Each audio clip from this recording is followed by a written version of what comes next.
Hi everyone, আমরা আগের ক্লাসে ক্যাপিটাল মার্কেটের ইনস্ট্রুমেন্ট সম্বন্ধে পড়াশোনা করেছি। আজকেও আমরা করব। তো এটা একটু বড় টপিক আছে, যে এর জন্য আমরা একটা ক্লাসে পুরোটুকু কমপ্লিট করতে পারিনি। তো চলো আজকে বাকিটুকু করে নিচ্ছি যতটুকু সম্ভব হয়। আচ্ছা, আমরা আগের ক্লাসে পড়েছিলাম যে ক্যাপিটাল মার্কেট ইনস্ট্রুমেন্টস যে 5 রকমের হয়, প্রধানত 5 রকমের হয়। কী কী? শেয়ার, ডিবেঞ্চার, তারপর বন্ড, মিউচুয়াল ফান্ড, আর হচ্ছে ডেরিভেটিভস। এর মধ্যে আমরা আগের ক্লাসে দুটো টপিক কমপ্লিট করে ফেলেছি। কী কী সেই দুটো টপিক? একটা হচ্ছে যে শেয়ার, আর একটা হচ্ছে ডিবেঞ্চার। আজকের ক্লাসে থাকছে শুধুমাত্র বন্ড। ওকে, বন্ড সম্বন্ধে যদি আমরা বুঝতে চাই তাহলে চলো একটা এক্সাম্পল নিই।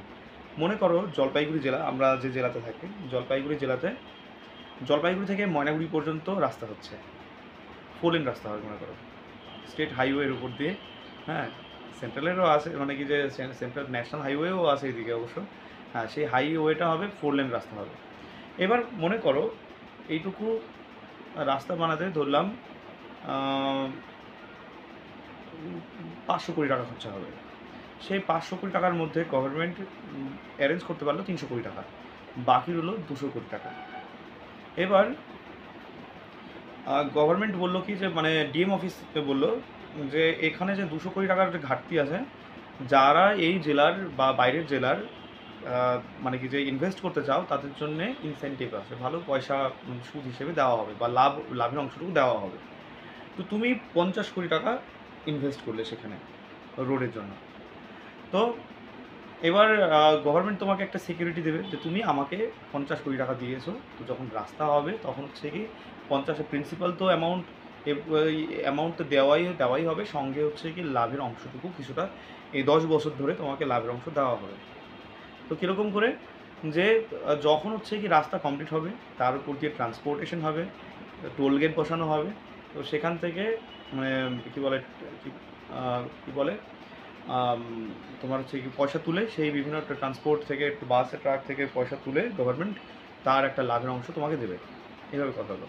তো তুমি 50 কোটি টাকা দিয়েছো, তোমাকে লিখিত দিয়ে দিল যে XYZ কোনো একজন ভদ্রলোক মানে ডিএম অফিসে 50 কোটি টাকা দিয়েছে, মানে এই ইনভেস্টমেন্টের জন্য, ইনফ্রাস্ট্রাকচার ডেভেলপমেন্টের জন্য। একে মাসে মাসে এত টাকা করে ফেরত দেওয়া হবে এত বছর পর্যন্ত, এবং শেষে তার হচ্ছে কি অ্যামাউন্টটা, প্রিন্সিপাল অ্যামাউন্ট, অথবা 5 বছর পর সুদ আসল সহ মানে কি পুরো টাকাটা দিয়ে দেওয়া হবে। সেটা 70-80 কোটি টাকা হতো। আচ্ছা, এবার আসি, এটাই হচ্ছে তোমার বন্ড। তুমি 50 কোটি টাকা গভর্নমেন্টকে দিয়েছো, এটা তোমার বন্ড, এবং পরবর্তীতে তোমাকে একটা লাভের অংশ হিসেবে বা ফিক্সড ডিপোজিটের মতো করে একবারে টাকা দেবে, বা তোমার হচ্ছে যা ট্রান্সপোর্টেশন হচ্ছে সেই হিসেবে টাকা দেবে, যাই হোক কিছু একটা দেবে। এগুলো হচ্ছে বন্ড। আচ্ছা, তো বন্ড কত রকমের হয়? বন্ড সাধারণত চাকরির পরীক্ষা হিসেবে 3 রকমের আমরা পড়ে থাকি। একটা জিরো কুপন বন্ড, তারপর হচ্ছে ইনফ্লেশন ইন্ডেক্সড বন্ড, আর হচ্ছে মিউনিসিপ্যাল বন্ড। কী কী বললাম? Zero coupon bond, inflation indexed bond, আর হচ্ছে মিউনিসিপ্যাল বন্ড। এই 3 রকমের বন্ডের মধ্যে প্রথমটা হচ্ছে কি zero coupon bond. Zero coupon bond হচ্ছে কি, ধরো তুমি যা ইনভেস্ট করলে সেটাই তোমাকে ফেরত দেওয়া হলো। না, ব্যাপারটা এরকম নয়। ধরো তুমি বন্ড কিনবে, 100 টাকার বন্ড কিনবে, গভর্নমেন্ট দিয়েছে তোমার 10 টাকার ডিসকাউন্ট দিয়েছে, তার মানে কি তুমি 90 টাকা দিয়েই তুমি 10 টাকা 100 টাকার হচ্ছে বন্ড কিনে দিলে। এবার গভর্নমেন্ট বললো কি জিরো কুপন বন্ডে কি কুপন রেট আমরা পড়েছি যে রেটে হচ্ছে কি যে গভর্নমেন্ট সুদ দেয়, তাই না? আচ্ছা, তো জিরো কুপন বলা আছে, তার মানে তোমাকে এক্সট্রা কোনো সুদ দেওয়া হবে না। তুমি 90 টাকা দিয়ে বন্ড কিনেছো, 1 বছর পর তোমাকে 100 টাকা ফিরিয়ে দেওয়া হবে। বা অন্য, মানে যাই হোক, তুমি অন্য লোকের কাছে বিক্রি করবে যে আচ্ছা তুমি 6 মাস আমার তো হয়ে গেছে, তুমি আমাকে 95 টাকা দিয়ে দাও না, ওই যে 100 টাকার বন্ড তোমাকে দিয়ে দিলাম, তুমি এই 5-6 মাস পরে তুমি 100 টাকা ফেরত পাবে। এটাকে বলে জিরো কুপন বন্ড। এবার আসি আমরা ইনফ্লেশন ইন্ডেক্সড বন্ড। তো আমরা জানি যে টাকাটাকে আমরা ব্যাংকে ফেলে রাখলে, কারেন্ট অ্যাকাউন্টে সাধারণত যদি ফেলে রাখি, তাহলে ও তোমাকে 1 টাকাও সুদ দেবে না।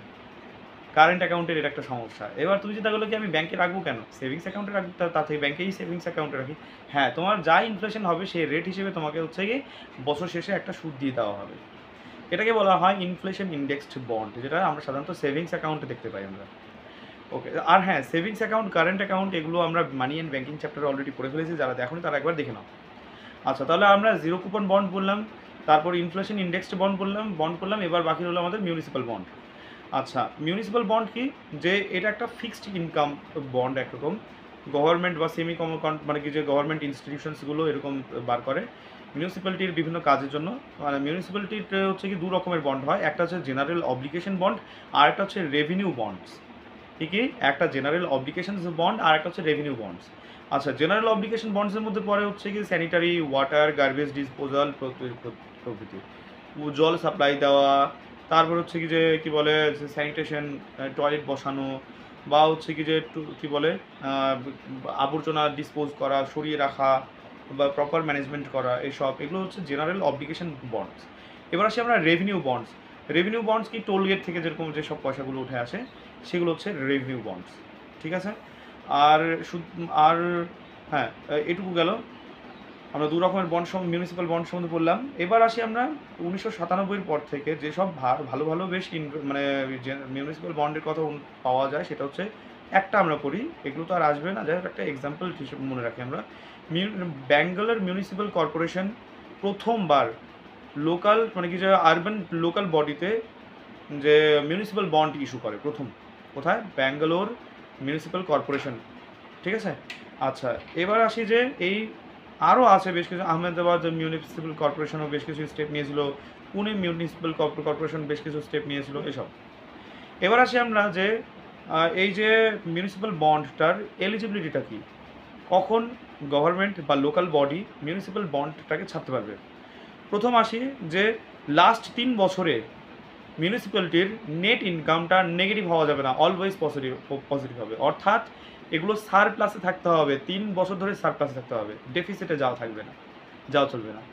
মানে গভর্নমেন্ট মানে লোকাল বডিজ রিসিপ্টের তুলনায় মানে কি ইনকামের তুলনায় এক্সপেন্ডিচারটা কম হওয়া উচিত লাস্ট 3 বছরের জন্য।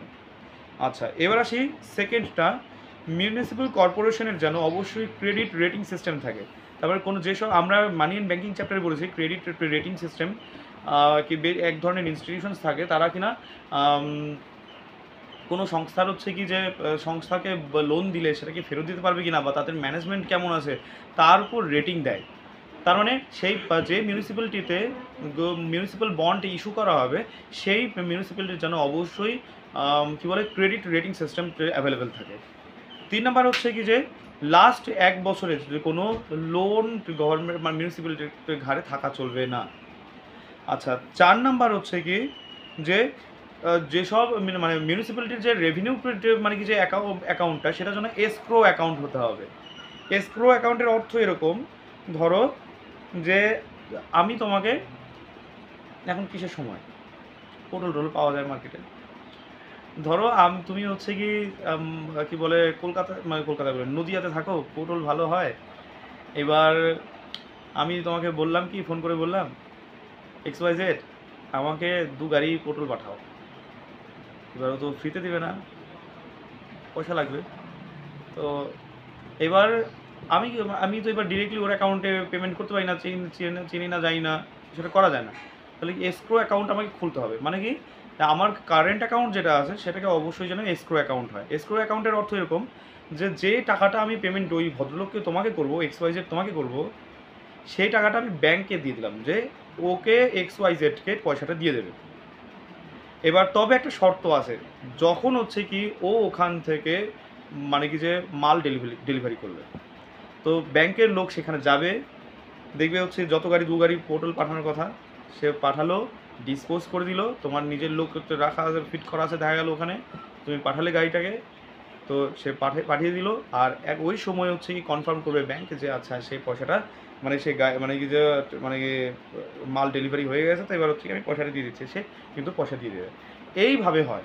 ঠিক তেমনি মিউনিসিপ্যাল কর্পোরেশনের যখন হচ্ছে কাজ হবে বা মিউনিসিপ্যাল বন্ড যখন হচ্ছে ইস্যু হবে, রেভিনিউ অ্যাকাউন্ট যেন অবশ্যই এসক্রো অ্যাকাউন্ট হয়। কী কারণে? ধরো হচ্ছে কি মিউনিসিপ্যাল কর্পোরেশনে কিন্তু অবশ্যই পলিটিক্যাল ইন্টারফারেন্স থাকতে পারে বা বিভিন্ন যে গভর্নমেন্ট অফিসিয়ালের কিন্তু ইনফ্লুয়েন্স থাকতে পারে, সেখান থেকে মিউনিসিপ্যাল বন্ডের হচ্ছে কি পয়সাও তোলা এটা যেমন তেমন কথা নয়, যথেষ্ট প্রবলেম হয়। এরকম অনেক রেকর্ড আছে যেখানে কিনা মিউনিসিপ্যাল বন্ড কেনার পর সেই পয়সাটা ঠিকঠাক মতো ফেরতই পায়নি, ভীষণভাবে বসে গেছে। এরকম বেশ কিছু কোম্পানি আছে। তো এর জন্য যে পরিমাণ টাকাটা যে কী বলে মিউনিসিপ্যাল বন্ড তুমি মানে যে পরিমাণ টাকা দিয়ে তুমি মিউনিসিপ্যাল বন্ড কিনলে, তখন যে মিউনিসিপ্যালিটি তো একটা কর্পোরেশন তো রেভিনিউ তোলে, সেই পার্টিকুলার এক বা একাধিক মিউনিসিপ্যালিটি থেকে রেভিনিউ তোলে, সেই রেভিনিউটা যাবে এসক্রো অ্যাকাউন্টে। যখন তুমি মিউনিসিপ্যাল বন্ড কিনবে তখন হচ্ছে কি অটোমেটিকভাবে সেই ক্রেডিট রেটিং এজেন্সি বা সেই ইনস্টিটিউশনটা তোমার নামে যে রেভিনিউ অ্যাকাউন্ট থেকে পয়সা অটোমেটিকভাবে ট্রান্সফার করতে থাকবে। সেখানে কোনো পলিটিক্যাল ইন্টারফারেন্স থাকবে না, সেখানে কোনো অফিসিয়াল ইন্টারফারেন্স থাকবে না, কিছু থাকবে না। এটা একটা দারুণ একটা সিস্টেম, এসক্রো অ্যাকাউন্ট। তো অবশ্যই যেন মিউনিসিপ্যালিটির যেন একটা মানে যে রেভিনিউ অ্যাকাউন্ট যে আছে সেটা যেন অবশ্যই এসক্রো অ্যাকাউন্ট হয়। ঠিক আছে? তো এই ৪ রকমের আমরা এলিজিবিলিটি করলাম। যে কী, কী? একটা হচ্ছে যে লাস্টে ৩ বছর পর্যন্ত হচ্ছে কি যে ডেফিসিট থাকা চলবে না, সবসময় সারপ্লাসে থাকতে হবে। ২ নম্বরে লাস্ট ১ বছরের কোনো লোন থাকা চলবে না।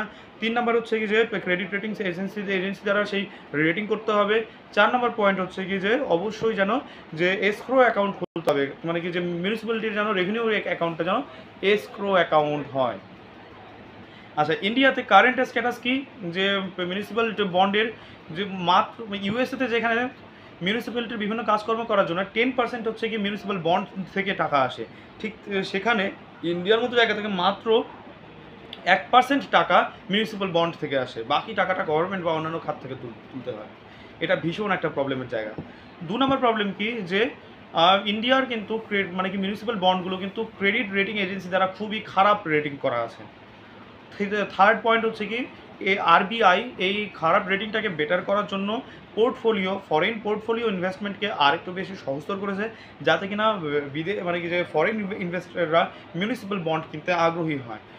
আর হচ্ছে কি ব্যাস, আর হচ্ছে আরেকটা কথা বলার কথা যে সেগুলোকে পাবলিক করে দেওয়া হয়েছে, যে ফাইন্যান্সিয়াল ইনস্টিটিউশনস নয়, সেগুলো পাবলিক ইনস্টিটিউশন করা হয়েছে। মিউনিসিপ্যাল মানে কি বলে মিউনিসিপ্যাল বন্ডগুলোকে পাবলিকের জন্য অ্যাভেলেবেল করা হয়েছে, নাকি এগুলো তো ফাইন্যান্সিয়াল ইনস্টিটিউশনস। ঠিক আছে? তো আজকে আমরা পড়লাম হচ্ছে কি যে বন্ড সম্বন্ধে পড়লাম, বন্ড কী জিনিস একটা এক্সাম্পলের মাধ্যমে বোঝার চেষ্টা করলাম। মিউনিসিপ্যাল বন্ডের হচ্ছে কি এক্সাম্পল আমরা দেখলাম, তারপর হচ্ছে কি এলিজিবিলিটি কি দেখলাম আমরা, আর কারেন্ট স্ট্যাটাস ইন্ডিয়াতে কী অবস্থায় আছে, মিউনিসিপ্যাল বন্ড কেনা যাবে কি যাবে না সেই সম্বন্ধে আমরা পড়লাম। নেক্সট ক্লাসে আমরা ক্যাপিটাল মার্কেট সম্বন্ধে বাকি দুটো ইনস্ট্রুমেন্ট সম্বন্ধে পড়াশোনা করব। বাই।